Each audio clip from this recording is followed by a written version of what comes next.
زید ایک بہت ہوشیار مگر تھوڑا لالچ پسند لڑکا تھا۔ اس کے دوست اسے پسند کرتے تھے مگر اس کی ایک بری عادت تھی، اسے دوسروں کی قیمتی چیزیں دیکھ کر جلان ہوتی تھی۔ ایک دن اسکول کی بریک میں اس نے دیکھا کہ اس کے دوست علی کے پاس ایک بہت خوبصورت اور مہنگا پین ہے جو اس کے ابو نے دبئی سے بھیجا تھا۔ جب سب کھیلنے باہر گئے، زید نے موقع پا کر وہ پین چرا لیا۔ اس نے سوچا علی کے پاس تو بہت پیسے ہیں، ایک پین سے کیا فرق پڑے گا؟ مگر اسے نہیں معلوم تھا کہ آج سے اس کی سکون بھری راتیں ختم ہونے والی تھیں۔ اس رات جب زید کھانے کی میز پر بیٹھا، اس کی امی نے اس کی پسندیدہ بریانی بنائی تھی۔ زید نے جیسے ہی پہلا نوالا اٹھایا، اس کی آنکھیں پھٹی کی پھٹی رہ گئی۔ اسے محسوس ہوا کہ اس کے ہاتھ میں نوالا نہیں بلکہ گرم کوئلہ ہے۔ اس نے فوراً ہاتھ چٹک دیا۔ آدھی رات کو زید کی آنکھ کھلی۔ کمرے میں شدید ٹھنڈ تھی، حالانکہ باہر گرمی تھی۔ اس نے دیکھا کہ اس کے کمرے کے کونے میں ایک لمبا سیاہ سایہ کھڑا ہے۔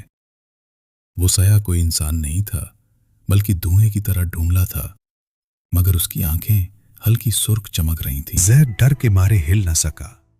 وہ سایہ آہستہ آہستہ اس کی طرف بڑھا اور اس کے کان کے پاس آ کر ایک عجیب سرسراہٹ والی آواز میں بولا، جو تیرا نہیں ہے وہ تجھے کبھی توانائی نہیں دے گا، جو تو نے چرایا ہے وہ تیرا عذاب بن جائے گا۔ اگلے دن اسکول میں زید نے کوشش کی کہ وہ نارمل رہے، مگر جو بھی چیز وہ پکڑتا وہ اسے عجیب لگتی۔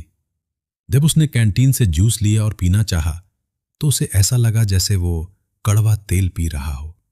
اس کا گلا خشک ہو رہا تھا، مگر وہ جو بھی حلال رزق کھانے کی کوشش کرتا اسے اس میں سے کڑواہٹ یا جلن محسوس ہوتی۔ کہ وقت اس نے دیکھا کہ وہی سیاہ سایہ اسکول کی کوریڈور میں کھڑا اسے دیکھ رہا ہے۔ زید بھگ کر واش روم گیا اور رونے لگا۔ اسے سمجھ آ گیا تھا کہ یہ سب اس پین کی وجہ سے ہو رہا ہے۔ رزق حرام نے اس کے نصیب کے حلال رزق کا مزہ بھی چھین لیا تھا۔ زید مزید برداشت نہیں کر سکتا تھا۔ وہ بھاگتا ہوا علی کے پاس گیا۔ علی اداس بیٹھا اپنا پین ڈھونڈ رہا تھا۔